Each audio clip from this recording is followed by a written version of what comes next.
বিচারপতি এবিএম খায়রুল হক সাহেবের যে রায়ের মাধ্যমে নির্দলীয় তত্ত্বাবধায়ক সরকার ব্যবস্থা বাতিল করেছিলেন সেটি আজকে ফিরে এলো তাৎক্ষণিকভাবে। এই রিভিউ নিয়ে 13 অ্যামেন্ডমেন্টের রিভিউ নিয়ে এবং আপিল নিয়ে সমস্ত বিষয়ের উপরে বিচার বিশ্লেষণ করে দেশের সর্বোচ্চ আদালত আপিল বিভাগ আজকে যে রায়টি দিয়েছে, প্রথমেই বলেছেন যে appeal and review is allowed unanimously. এখানে কোনো মেজরিটি এবং মাইনরিটি নাই, সকল জাজ ইউনানিমাসলি আমাদের অ্যাপিল এবং রিভিউ অ্যালাউ করেছে। এর অর্থ ইউনানিমাস মানে সর্বসম্মতিক্রমে। আজকে আপনারা জানেন যে আজকের দিনটি সারা বাংলাদেশের মানুষের জন্য মনে হয় যে একটা ঈদের দিন। এই ঈদের দিন এই কারণে যে 13 অ্যামেন্ডমেন্টটিকে একজন বিচারপতি রাজনৈতিক উদ্দেশ্যপ্রণোদিতভাবে তিনি এই রায়টি দিয়েছেন এবং সেই রায়টি ছিল একটি সরকারের উদ্দেশ্যকে বাস্তবায়ন করার জন্য। এই সরকার গণতন্ত্রকে ধ্বংস করেছে, সেই সরকার এই রায়ের উপরে ভিত্তি করে সংবিধান সংশোধন করে ফেলেছিলেন। 1996 সনে বিএনপি সরকার বেগম খালেদা জিয়া যে তত্ত্বাবধায়ক সরকার ব্যবস্থা প্রবর্তন করেছিলেন, সেই তত্ত্বাবধায়ক সরকার ব্যবস্থা তিনি বাতিল করেছিলেন এবং এমনভাবে বাতিল করেছেন যে তিনি সরকার যেভাবে অ্যামেন্ডমেন্ট করেছেন তার রিটায়ারমেন্টের পরে তিনি সেইভাবেই তিনি সেটা বাতিল করেছেন। অর্থাৎ প্রধান বিচারপতির ফলে আজকের রায়ের ফলে, আমি তো আগেই বলেছি, আজকের রায়ের ফলে আবার তত্ত্বাবধায়ক ব্যবস্থা ফিরে এসেছে। দেশের মানুষ এতদিন যে ভোট দিতে পারে নাই, তারা এখন ভোট দিতে পারবে। এবং সর্বশেষ যে কথাটি আদালত বলেছেন যে পার্লামেন্ট এবং এই যে রায়টি হলো প্রসপেক্টিভ। আমি আগেও বলেছি, আমরা আবেদন করেছিলাম যে আপিল এবং রিভিউটি মাননীয় আদালত আপনারা প্রসপেক্টিভ ওয়েতে আপনারা এই বিষয়ে বলবেন এবং আইনের ব্যাখ্যাও আমরা সেই জন্য দিয়েছিলাম এবং সেই পরিপ্রেক্ষিতেই আজকে আদালত উঠেই আপনারা আমাদের যত আর্গুমেন্ট সেই সম্বন্ধে বলেছেন যে আপনারা যে সমস্ত আর্গুমেন্ট করেছেন সেগুলো আমরা বিচার বিশ্লেষণে নিয়েছি। তিনি একটি বিষয়ের উপরে বলেছেন যে তত্ত্বাবধায়ক সরকার ব্যবস্থা যে 58(1) and 58(2) আর্টিকেল 58(1) and 58(2) আবার পুনর্বহাল হলো।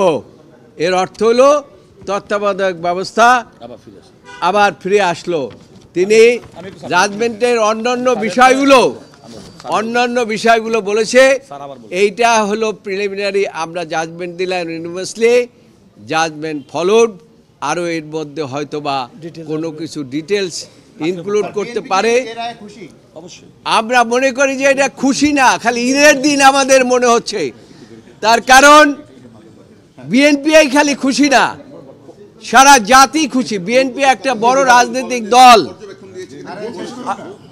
একটি বড় রাজনৈতিক দল এবং এই রাজনৈতিক দল জনগণের ভোটাধিকারের বাস্তবায়নের জন্য তত্ত্বাবধায়ক সরকার ব্যবস্থা করেছিলেন। সেইটাতে উদ্দেশ্যপ্রণোদিতভাবে নিয়ে গিয়েছে দেশের মানুষকে ক্ষতি করার জন্য, দেশকে ধ্বংস করার জন্য। সেটা আজকে এই রায়ের মাধ্যমে প্রমাণ হলো। আপনারা জানেন যে এই রায়ের মাধ্যমে এই শেখ হাসিনা শুধু পালিয়ে এই যে ব্যবস্থা প্রবর্তন করেছিলেন, শুধু আয়নাঘরই বানান নাই, হাজার হাজার লক্ষ লক্ষ মানুষকে তিনি গুম করেছেন, খুন করেছেন। শুধু তাই নয়, লক্ষ লক্ষ মানুষের বিরুদ্ধে মামলা মোকদ্দমা দিয়ে দমিয়ে রাখার চেষ্টা করেছিলেন। সেই থেকে আমার মনে হয় আজকে আমরা মুক্তি পেলাম এবং দেশের সর্বোচ্চ আদালত প্রায় 8 দিন পর্যন্ত এই মামলাগুলো শুনেছেন। 10 দিন, 8 থেকে 10 দিন এই মামলাগুলো শুনেছেন এবং মনোযোগ সহকারে শুনেছেন। এমনকি একজন বিদেশি প্রধান বিচারপতি এসে, চিফ জাস্টিস এসে, নেপালের প্রধান বিচারপতি এসে এখানে বক্তব্য শুনে গিয়েছেন। কাজেই আমরা মনে করি এই জাজমেন্টটি এই দেশের জন্য একটা মাইল ফলক এবং আজকে যে বিচার বিভাগ স্বাধীনভাবে দায়িত্ব পালন করতে পেরেছে তা হচ্ছে শেখ হাসিনা পালিয়ে যাওয়ার ফলে।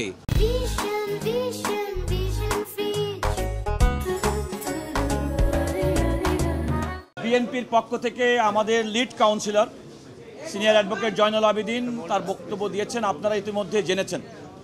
আদালত কিন্তু বলেছে এই অ্যাপিলটি সর্বসম্মতভাবে অ্যালাউ হয়েছে এবং বলেছে যে জাজমেন্টটি চ্যালেঞ্জ করে, অর্থাৎ বিচারপতি ABM খায়রুল হক সাহেবের নেতৃত্বাধীন 7 সদস্যের মধ্যে 4 জন যারা নির্দলীয় তত্ত্বাবধায়ক সরকার ব্যবস্থা বাতিলের পক্ষে ছিলেন এবং 3 জন যারা নির্দলীয় তত্ত্বাবধায়ক সরকার ব্যবস্থা সংবিধানে রাখার পক্ষে ছিলেন, এই 7 জন বিচারপতির যে রায়, সেই রায়টি এন্টায়ারলি, অর্থাৎ পুরা রায়টি তারা রিভিউ করেছেন। এটা হচ্ছে আপনাদেরকে প্রথমত বুঝতে হবে। দ্বিতীয়ত হচ্ছে যে এই রায়টি আজকে 7 জন বিচারপতি সর্বসম্মতভাবে দিয়েছেন এবং আমাদের দেশের আইন এবং বিচার এবং সংবিধান মোতাবেক এই রায়টি হবে নির্দলীয় তত্ত্বাবধায়ক সরকার ব্যবস্থা সংক্রান্ত সর্বশেষ সুপ্রিম কোর্টের রায়। এই রায়ের ফলাফলটি আদালত বলেছে আমাদের রায়ের ভিত্তিতে নির্দলীয় তত্ত্বাবধায়ক সরকার ব্যবস্থা, যেটি ত্রয়োদশ সংশোধনের মাধ্যমে তৎকালীন প্রধানমন্ত্রী বেগম খালেদা জিয়া সংবিধানে সন্নিবেশন করার মাধ্যমে বাংলাদেশের জনগণ ভোটাধিকার সুযোগ পেয়েছিল, গণতন্ত্র বিকশিত হয়েছিল। যে অন্তর্বর্তীকালীন তত্ত্বাবধায়ক সরকার ব্যবস্থা সংবিধানে ফিরে আসার কারণে 1996 সালে এবং 2001 সালে মানুষ নির্বিঘ্নে ভোট দিতে পেরেছিল। যে নির্দলীয় তত্ত্বাবধায়ক সরকার ব্যবস্থার কিছুটা বিচ্যুতি সত্ত্বেও 2008 সালে বাংলাদেশের মানুষ ভোট দিতে পেরেছিল এবং নির্দলীয় তত্ত্বাবধায়ক সরকার ব্যবস্থা বিগত শেখ হাসিনা সরকার সংবিধানের ৫৫ সংশোধনীর মাধ্যমে বিলুপ্ত করার মাধ্যমে আজকে বাংলাদেশের মানুষ আর ভোটাধিকারের সুযোগ পায়নি। বাংলাদেশে ইতিপূর্বে 154 জন সংসদ সদস্য বিনা প্রতিদ্বন্দ্বিতায় নির্বাচিত হয়েছে, দিনের ভোট রাতে হয়েছে এবং মানুষের 5%-এর বেশি মানুষ কোনোভাবে পার্লামেন্টের ভোটে অংশগ্রহণ করেনি, কোনো পার্সেন্টেই না। এমন একটি পরিস্থিতিতে আমরা প্রত্যাশা করি এই নির্দলীয় তত্ত্বাবধায়ক সরকার ব্যবস্থা সুপ্রিম কোর্টের আপিল বিভাগের আজকের রায়ে এটা ইমিডিয়েটলি এই সংবিধানে ফিরে এসেছে। আদালত বললেও আদালত কিন্তু বলেছে এর কার্যকারিতা প্রসপেক্টিভলি, যে কথা আমরা বলেছিলাম যে বর্তমানে যে অন্তর্বর্তীকালীন সরকার যারা ইতিমধ্যেই ফেব্রুয়ারি 2026-এর মধ্যে পরবর্তী জাতীয় সংসদ নির্বাচনের ঘোষণা দিয়েছেন এবং সেই প্রতিশ্রুতি অনুযায়ী তারা নির্বাচনী প্রক্রিয়া চলছেন। আজকের রায়ের মাধ্যমে এটা স্পষ্টত হয়ে গেল যে এই নির্বাচনের ক্ষেত্রে এই নির্দলীয় তত্ত্বাবধায়ক সরকার ব্যবস্থা, যেটি আজকে থেকেই সংবিধানে ফিরে এলো, তার অধীনে আসন্ন নির্বাচনটি হবে না, নির্বাচনটি হবে পরবর্তী সময় থেকে। আমরা বিএনপির পক্ষ থেকে আগেই বলেছি, আমাদের লিড কাউন্সিলর জনাব জয়নুল আবেদিন এবং আমি ব্যারিস্টার রুহুল কুদ্দুস কাজল, আমরা দীর্ঘদিন পর্যন্ত শুনানি করেছি, আমরা আদালতকে দেখেছি এবং আদালত যেটা বলেছেন যে এই রায়টি কেন বাতিল করেছেন আপনারা খেয়াল করে দেখবেন। Error apparent on the face of record, এই রায়টা বিচারপতি ABM খায়রুল হক সাহেবের দেওয়া রায়টা কেন বাতিল হয়ে গেল। আদালত বললেন যে সুপ্রিম কোর্টের আপিল বিভাগের এবং আমাদের সংবিধানের 105 অনুচ্ছেদ অনুযায়ী আমাদের যে সংবিধানের সুপ্রিম কোর্টের যে রিভিউর যে ক্ষমতা, সেই ক্ষমতাটা তারা ব্যবহার করেছেন এবং দেখেছেন সেই রায়ের পরতে পরতে ভুল ছিল, অর্থাৎ tainted with the error apparent on the face of the record. এইটা আদালতের অবজারভেশন। আমরা বিএনপির পক্ষ থেকে মনে করি এই টেন্টেডটা বলেছে ওই যে প্রত্যেকটা ক্ষেত্রে আমরা যেমন বলেছি যে সংবিধানের বেসিক স্ট্রাকচার, আমরা বলেছি গণতন্ত্র সংবিধানের বেসিক স্ট্রাকচার, নির্দলীয় তত্ত্বাবধায়ক সরকার ব্যবস্থা জনগণের ভোটাধিকার সংবিধানের বেসিক স্ট্রাকচার, মৌলিক কাঠামো। এই মৌলিক কাঠামো পরিবর্তন করা যায় না এবং আমরা মনে করেছি নির্দলীয় তত্ত্বাবধায়ক সরকার ব্যবস্থার মাধ্যমে সংবিধানের প্রবর্তনের মাধ্যমে মৌলিক যে কাঠামো, এই কাঠামোটা সুপ্রতিষ্ঠিত হয়েছে। সুতরাং রায়ের মাধ্যমে বাতিল করা এবং স্যার যে কথা বলেছেন বিচারপতি ABM খায়রুল হক সাহেবের রায়টি তার, আমরা আগেই বলেছি, তার ব্যক্তিগত ইচ্ছা এবং ব্যক্তিগত মতামতের প্রতিফলন ছাড়া আমরা এটাকে কোনো আইন আদালতের ভাষায় কোনো রায় কিংবা নজির হিসেবে আমরা গ্রহণ করি নাই। এ কারণে আমরা রিভিউ পিটিশন ফাইল করেছি। বিএনপি মহাসচিব জনাব মির্জা ফখরুল ইসলাম আলমগীর বিএনপির পক্ষে এই রিভিউ পিটিশনটি দায়ের করেছেন। আমরা কাউন্সিলর হিসেবে বিএনপি বাংলাদেশের বড় রাজনৈতিক দল, সবচেয়ে বড় রাজনৈতিক দল, তাদের প্রতি কৃতজ্ঞতা জানাই যে দেশের জনগণ ভোটাধিকার এবং মানুষের মৌলিক অধিকার সুনিশ্চিত করার জন্য তারা সুপ্রিম কোর্টের আপিল বিভাগে আমার মনে হয় যে তারা এই রিভিউটি করেছেন। আরেকটি বিষয় বলতে চাই, এই প্রথম মনে হয় কোনো একটা রাজনৈতিক এবং কোনো একটা বিষয় যেটা সুপ্রিম কোর্টে গড়ালো এবং যে ক্ষেত্রে সমস্ত ব্যক্তি এবং রাজনৈতিক দলের ঐক্যমত্য প্রতিষ্ঠিত হয়েছে গণতন্ত্র ভোটাধিকার সুনিশ্চিত করার জন্য, এটা হচ্ছে সবচেয়ে বেস্ট মেকানিজম। আমরা আমাদের পক্ষ থেকে যারা সহযোগিতা করেছেন, সাংবাদিক বন্ধু আপনাদেরকে ধন্যবাদ জানাই। রায়টা একটু বলেন, আমরা একটু লাইভে আছি।